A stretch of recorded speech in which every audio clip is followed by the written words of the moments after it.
Туслан гэд байна да.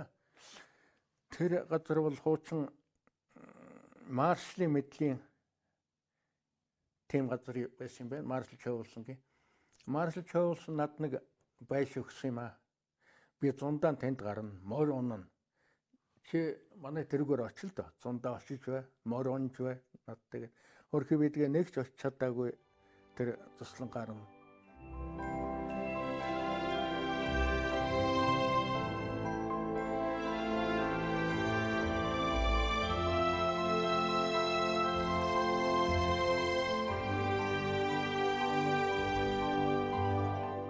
Өнөөдөр ингээд дулаахан гоё өдөр найрамдал цуслан дээрээ үрээд ирлээ. Тэгээ найрамдал цуслан бол Баянгол гэдэг цуслан. Миний хамгийн бага насны дурсамж одоо ч гэсэн би эндээ зундаа гардаг. Миний өвөө буруу ээж хоёрын зундаа амардаг. Эндээ сайхан уул хадаараа явдаг.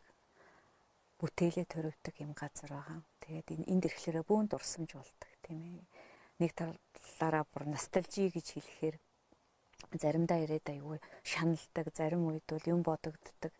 Тэгж би одоо 2 наснаас хойш энд өвөөтэйгээ байсан бас хүүхдийн одоо дурсамж бол ингээд тоногшоод уул хадаа хараад тийм ээ энэ асгуудаараа явхлаараа өвөөтэйгээ хамт явж исэн бүх одоо дурсгал бол энтэй холбоотой. Тэгэд энэ гэр маань бол бас энэ бол манай өвөө буруу ээж хоёрын гэр. Тэгээд эндээ би бас өөрт нь унтаж эрхэлж хамтдаа зураг төрөж бүтээл төрөж явах юм бас ингээд харж исэн юм дурсамжтай. Өвөөтэй өнгөрөөсөн 20 гаруй жил гэдэг маань хамгийн үнэтэй. Өвөө маань бол миний багш, анхны багш гэж би боддог. Ер нь энэ уран бүтээлч хүний замд бол маш олон багш нар байдаг шүү дээ. Тэгэнгүүтээ өвөө маань ганцхан нэг алхаж гიშгэж хоол идэхийг сургаас биш. Миний одоо бидний жижигхэн тэнэг бүндгэр толгойнуудад маш их юм хийж өгсөн байна. Энэ замаар алхаж исэн тийм ээ. Наад захын амтан гიშгэхгүй өөрөө лам хүн байсан болохоор тийм ээ. Их болсон 6 зүйл гэл ярьдаг л байсан л да. Тэр үед нь тэр шашин талаас нь ойлгож байсан биш тийм бурхан талаас нь мэддэг байсан биш. Тэгтээ юмыг хайрлаж байгаарэ гэдэг. Зураач хүн уран бүтээлч болох гэж байгаа хамгийн эрхэм зүйл бол юмыг хайрлаж сураарай л гэдэг байсан. Тэгээ энэ бол их нандин сургаал гэхгүй юу. Тэгээ энэ нь бол өрдөөсөө бүр хоногшоод үлдсэн. Тэгээд мэдээж одоо надад ингэж онгод орд юм чинь манай ижи өвөө хоёр бол энэ ер нь 50%-ийнхаа бүтээлүүдээ энд төрөвж исэн тийм ээ. Энд нь таталбар хийж ирснийг би сандгийн, цамынхаа цомог зарим цомгийнхаа юмыг давтан зурж ирснийг би сандгийн. Шинэ хүүхэд байсан ч гэсэн энэ нь бол одоо нүдэнд харагдаад байгаа байхгүй юу. Ээжийн сэрүүнд өмсдөг одоо энэ хоёрын цуслан дээрээ өмсдөг байсан энэ одоо өөрийнх нь тэрлэг гэж яриад одоо дийлэн байгаа тийм ингээд явчаа. Тэгээд бүр өнөр нь чингэцсэн тийм маш олон жил ингээд бид нар хадгалж байна л та. Өвөөгийн өөрийнх нь энэ одоо тоорцог байгаа нэ энийг яа ерөнхийдөө Монгол малгайнууд маш олон янз янзын төрлөөрөө ингээд яаж байгаа энэ өвөөгийн маань бүс байгаа нэ өөрийнх нь дийлнийх нь бүс байж байгаа. За энэ 2-3 гутлаас нь би энийг ингээд үзүүлж ин тандад ингээд жинхэнэ энэ Монгол гутлын ингээд тий цомгуудаа хийж явахдаа бас ноорог болоод болоогүй эскизийг гаргаад ингээд орхисон юмнууд бас байгаа тий ингээд зарим одоо жишээл энэ цомогт багтаагүй тэгээд ажиллагаа нь ингээд усан будгаараа энэ өөрийнх нь одоо банз нь байгаа энэ дээр одоо энийгээ тавиад ингээд бүтээж ирсэн юм байж.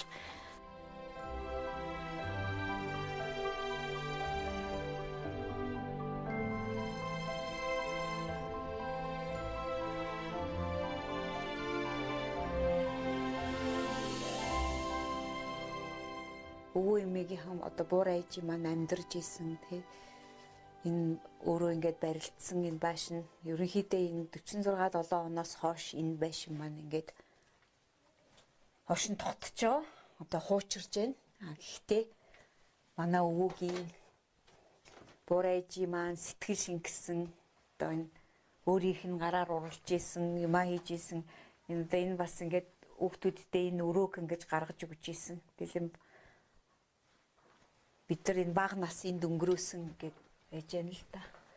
За энэ хуучин төвлөлтэйгээ хуучин одоо бас бид нар эндээ зураг зураад тэр энэ хамт дамтаад одоо энэ матрас ээж маань өөрөө ингэж бүрж ойж ийсэн байгаа. Энэ өвөгийн одоо хийлгэж ийсэн энийг хүртэл будахтаа өвөө маань ингээд оролцож ийсэн. Энэ ижи өвөө хоёрын одоо бас энэ пишин энийг бас ингээд галлаад өөрөөсөө энийг ингээд шаваад бариад. За энд бидний том өрөө хөвчлэн одоо миний санаж байгаагаар бол ижи өвөө маань энэ өрөөндөө их суудаг байсан. Өвөөгийн орол энэ байна. Тэгээ ижигийн орол энэ байгаа. Тэгээд энэ дээр ингээд хатгамлууд нь одоо жишээлбэл энэ өөрөө их юм нэгч ойдог хүн байсан болохоор ингэж одоо нөөрийнх нь бас уралж исэн, хийж исэн. За энэ манай ээжийн зээгт наамал байгаа. Нэлээд одоо хожуу бас хийсэн энэ зээгт. За энэ ийм маягаар одоо энэ бас Европ техник байгаа тийм ээ. Чагталч ингэж ойж исэн энэ бол бүр 54 онд манай буруу ээж уралж исэн бүтээл байгаа. За мэдээж он жилүүд өнгөрөөд бид жоохон юм өөрчилсөн ч ерөнхийдөө бас энэ төрхийн бол бид нар алдагдуулахгүй яг ингээл хിവэрэ цонхон ч гэсэн одоо хിവэрэ хийсэн төл хөшгөн ч гэсэн хിവэрэ ингээд бид нар байлгаж яадаг. За ижи өвөгийн одоо олбогон дээр бид нар бас хамаагүй суудаггүй. Тэгээд энэ олбогийн ч гэсэн байлгаад гэ байж идэг. Их юм суулгасан манай ижигийн одоо гараар бол маш их юм суулгаад энэ ранетк мод нь бол маш их жимс өгдөг жил болгон. Тэгээд долоог нь байна. Тэгээд бас ингээд моол байна. Тэгээд цаагуур нь ингээд суулгасан энэ гацуур мод байгаа. Ингээл энэ эргэн тойронд л ер нь ингээл дурсамж байж идэг. Энэ тоглоомын өрөө байгаа. Тэгээд намайг жоохон байхад бол бид дүүнерт ингээд зориулаад энэ тоглоомын өрөөг бол байрж өгч ийсэн. Бит хоёр энэ хад руу гардаг байсан. Манай дүүтэй хамт сарнаатай чамтай тэгээд ийш их явдаг байсан. Тэгээ энд ингэж явж байхдаа манай аалзны торын тухай ярьж өгдөг. Аалзны тухай миний хөө амтнаас айж болдгүй. Чи ямар их уран гэж бодож байна гэд аалзны тор үзүүлж ийснээ хизээч одоо мартдаггүй.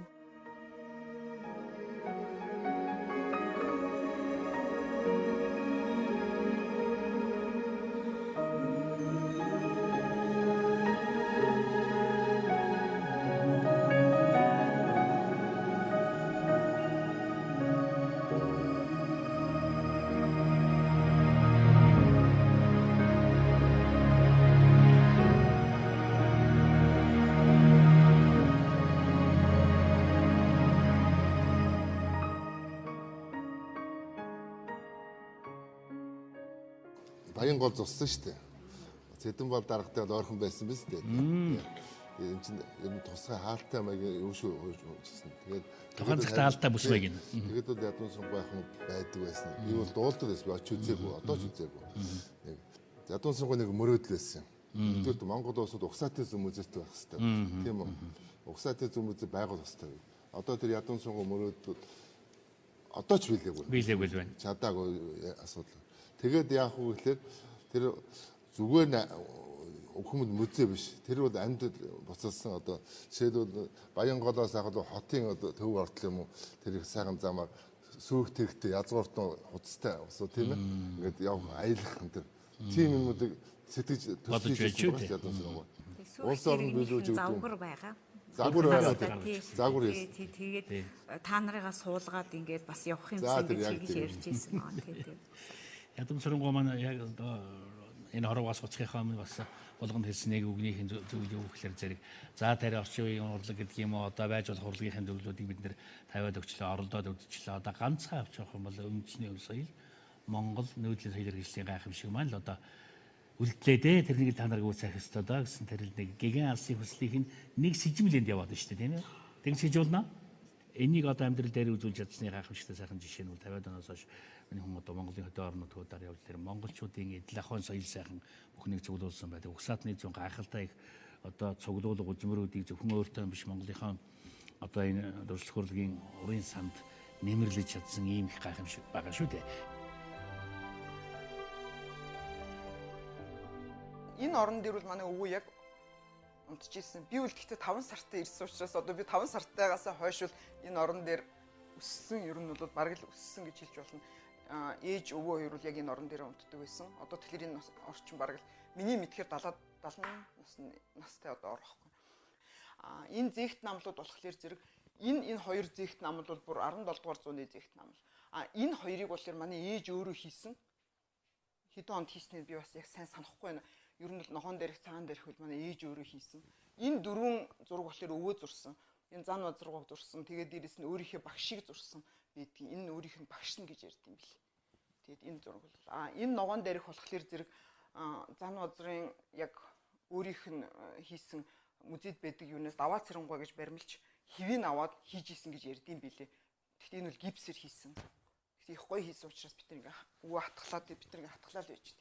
Тэр цаг болохоор зэрэг юуны дэсэн цаг гэдэг юм бэл шин. Богд чинь өөрөө цаг цуглуулдаг байсан гэдэг юм бэл. Тэгжил ярдсан бэлээ би гэхдээ мэдгүй нөө. Дээр үед чи юм устгах яах үед устгах гэсэн газраас нь одоо нууцсан байдаг ч байсан юм уу? Тэндээс нь авчирч яг тэр үед бол социализмын үед чинь бараг л 20-той байхад миний мэдхээр ардын зураач төрийн шагналд нөгөө чултамгаа манай өвөө хоёр цуглуулдаг байсан. Ер нь бол юу гэж ярьдаг байсан бэлэр цэдэн балгаач вэ? Ер нь бол нах ямч байдаг. Манай өвөө чултамгаа хоёрыг цуглуулах хийдгийг нь мэддэг байсан. Гэхдээ урлагийн хүмүүс, урлагийн бүтээл устж болохгүй гэдэг үүднээс цуглуулдаг байсан гэдгээр нь ерөөсөө мэдсэн ч мдээгүй царилдаг байсан юм шиг бэлээ. Худалдаж аваад тэгээ тэр чинь бас ингээд энэ тэндээ эвдэрхий одоо жишээлбэл энэ Минтв бурхны энэ хажуутал нь байхгүй байгааз тэгээ энэ дээдлийнх нь энэ энтрийг бол манай өвөө хийлгсэн. Тэгээ би шаруулж амжаагүй юм би одоо энийг бүгцээж гүцэн. Энэ шигтгэн энтрийг бол манай ээж өөрөө бүр нааж исэн. Би бүр тэрийг яг өөрөө харж исэн учраас тэгээд энэ юунд бад нь бол өөрийнх нь биш юм. Тэгээд энэ бадыг манай ээж бидний нэг 5 6 дахь ангид авах төлөөд зах яваад зах дээрээс бүр авчраад энэ ийм бад оллоо гэдээ бүр зах дээрээс аваад энд тааруулж ийжсэн. Тэгтээ энэ бол таарцсан гэж хэлэхгүй л дээ хөлн жоох юм болоо. Энэний өөрийнх нь биш. Ингиж дандаа сэлбээд дээрэс нь манай өвөө чинь өөрөө нөгөө лам байсан учраас 18-д байсан. 18-аа зулаа өргөөд энэ судруудаа бүгдийг уншаад битрээс бүр бүгдээр ингэ суулгаж байгаа толгойн дээрээс ингэж айц аваад ийм биш. Ер нь энэ хэсэг бол дандаа зан озрын хийцүүд байгаа. Ерөнхийдөө. Энэ интервью бүгдээр яг ингэж манай өвөөгийн 40 мянгатын байранд яг ийм шкафтай яг ингэж байдаг байсан бид нар яг энэ чигээр нь л хатгалж байгаа. Энэ ногоон дээрх болохоор зэрэг намайг манай өвөө 6 настай байхад бэлгэлжсэн. Тэгээ 6 настай байх бэлгэлэхдээ миний охин юмнаас айхал юм бол дарид дүрээс сухаа гэж чэйжилгээд бүр чэйжлүүлээд 6 настай хүүхэд бол тэрийг автоматар чэйжлээл тэгээд 6 наснаас хойш үдийн наснаа бол би бол яг өдөр болгон зөндөө уншдаг болчихсон. Тэгэхээр тэр бол манай өвөөгийн юу бах. Бид нар л өөрсдөө шүтлэгтэй үл хүмүүс биш. Манай өвөө ном уншаад энэ бурхнаа хийж явахдаа өвөө нь дотроо лам гаднаа нам бахгүй гэж ярьдаг гэсэн байхгүй. Тэрэн шиг би бол намчгүй хүн. Гэхдээ бол өвөөгийнхөө хэлснээр энэ бурхан даавал ямар ч байсан би бол байнга зул өргөдөг. Яг энэ одоо эднэр бүгдээрээ байж байгаа. Тэрс яг ингээл байж гэсэн. Бид нар яг тэрнгээр нь байлгаал энэ өлтөр эднэр энэ одоо хүний гавлаар хийсэн юм гэж ярьд юм бэл штэ юу. Сонин хийцтэй юм. Ийм. Тийм бат. Тийм. Ийм сармагчингийн гавлан ийм жижигхэн юунууд нь булганаа дээр байгаа. Тэрэн дотор боронзоо зураад, бурхан зураад боронзоор нь яадаг гэсэн. Энэ манай өвөгийн үлжөө гэж зураг социализмын үед үсгэлэнд яваад алга болсон байсан юм шиг үлээ. Тэгээд Германы элчин сайдын яамд байж хахад бид нэр өргөдөл бичээд оронд нь олон зураг өгж байгаад энийг буцаж ирж Монголд нь авчирсан. Энэ манай эмээгийн будаага хатгалдаг байсан. Хөөрхөн сан болох. Дотор нь будаага хийж хатгалдаг гэсэн. Энэ болохоор 17 дугаар зууны үеийн шир юм шиг байна. Би үл жоохон байхад л өвөө энд айгуу дуртай навдарыг нэг арчуулж би энийг байнга тослоод тэгээд жоохон байсан болооч тэр өвөө намайг тустаа гарахад минь энийг л надад өгөөрэй гэж би энийг байнга тосолдог байсан. Тэгээд энэ ширийг манай өвөө ярихдаа Монголд 2 байгаа нөгөөх нь олж авах юмсан гэж айгүйх ярьдаг байсан. Гэхдээ би бол олоогүй, өвөө ч өөрөө олоогүй. Гэхдээ энэ дахиад нэг Монголд байдаг гэж ярьдаг. Энэ танка болохоор бас 17 дугаар зууны энэ их гоё танка. Энэ дээр бүр нарийн харах юм бол энэ лам бүр дээрээ нүдний шилтэй. Нүдний шилээ ингээд дээрээ зүчгсэн их ойрхоноос харуул их сонин